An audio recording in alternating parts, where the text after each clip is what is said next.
हाँ जी, अस्सलाम वालेकुम। कैसे हैं आप जनाब? मैं हाजिर अपना चाय का मग्गा ट्रेडमार्क लेके आपके साथ। और आज की महफिल में हम अमृता को डिस्कस करेंगे। उनका कोई एक नया अफसाना, उनकी कोई शॉर्ट स्टोरी वो पढ़ेंगे और लुत्फ अंदोज होंगे।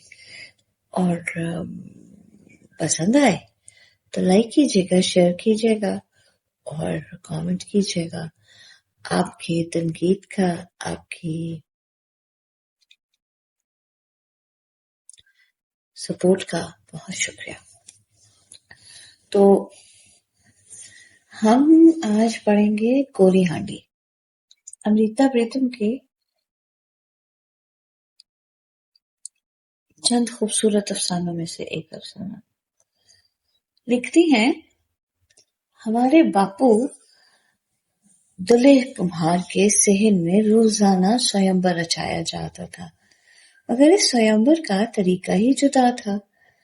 खुशनुमा घड़े, बांकी सुराहियां, प्यारे मटके और खूब पकी हुई हांडियां बनकर संवर कर खड़ी हो जाती और हमारा बापू सेहन में चारपाई डाल देता और उस पर बैठकर हुक्का कुड़कुड़ाया करता और हर आने जाने वाले पर उसकी निगाहें जमी रहती और हमारे हर चाहने वाले को उसकी एक शर्त माननी पड़ती थी। एक दिन 12 साल का एक लड़का आया। उसने सब हांडियों में से मुझे जल्दी से उठा लिया। एक बार मुझको ठोका, घुमाया, फिराया और फिर दरवाजे से बाहर देखने लगा। मुझे ये सलूना सा लड़का बहुत अच्छा लगा। मेरा जी चाहा मैं जल्दी से इसके गले में जयमाला डाल दूं, मगर मुझे स्वयंवर की शर्त अच्छी तरह मालूम थी। पहले वो मुझे उठाकर मेरे बापू के पास ले जाएगा और मेरा बापू जो शर्त पेश करेगा उसका फर्ज होगा कि उसकी तकमील करे। उसी वक्त एक औरत आवाज देती हुई अंदर आई, अरे मंगा, तू इधर कहाँ चला आया? मुझे मालूम हो गया कि सलोने मनमोहने का नाम मंगा है और वो अजनबी औरत इसकी माँ है, क्योंकि लड़के ने फौरन ही जवाब दिया, माँ तुम भूल गई, आज हांडी नहीं खरीदोगी क्या? फिर मंगा मुझे उठाकर मेरे बापू की चारपाई के पास ले गया तो बापू ने अपनी शर्त बता दी, 3 आने होंगे। मंगे की माँ जब अपने पल्लू से पैसे खोलकर गिन रही थी तो मैं सोचने लगी कि अब मेरे जिस्म से दाल की महक आएगी, मेरे अंदर से चावल की खुशबू निकलेगी और मेरा कवारापन खत्म हो जाएगा, मेरी यकसुई दूर हो जाएगी और मैं एक भरे पूरे घर में चली जाऊंगी। मेरा मन का मुझे खुरच खुरच कर खाएगा और मेरे मंके की माँ मुझे मांझन से रगड़ रगड़ कर साफ किया करेगी। यकायक मेरी नाजुक तस्वुरात के कदम लड़खड़ा गए। मंगा की माँ कहने लगी, मंगे हांडी तो मैंने हमें लेनी थी, लेकिन अभी मेरे पास इतने पैसे नहीं है, मेरे पास है ही सिर्फ 3 आने। काहे की दाल खरीदूंगी और काहे का नमक मिर्च लूंगी, अभी रहने दे तू। लेकिन माँ, हांडी नहीं लोगी तो दाल किसमें पकाओगी? मेरे मंगे ने इंसाफ की बात की। एक लम्हा तो माँ खामोश रही, लेकिन फिर बोली, आज दाल नहीं पकेगी, 2 आने का गुड़ लूंगी, उसी से रोटी चल जाएगी। मेरे मंगे ने एक तरफ एक बार मुझे देखा और एक नजर दरवाजे से बाहर डाली। मुझे यूं महसूस हुआ जैसे मेरा मंगा पृथ्वीराज चौहान है और मैं संजोगता हूँ, जैसे अब वो मुझे अपनी बाहों में जकड़ कर रागों के घोड़े को एड़ी लगा के वहां से चला जाएगा।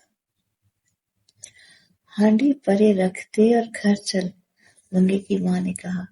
और जब मंगे ने मुझे ललचाई हुई निगाहों से देखते हुए कुछ कहना चाहा तो उसी वक्त पैसे के नशे में मस्त एक आदमी ने 3 आने मेरे बापू की चारपाई पर उछाल दिए और मुझे मंगा के हाथों से झपट कर चलता बना। हाय, ये कैसा संयोजन था।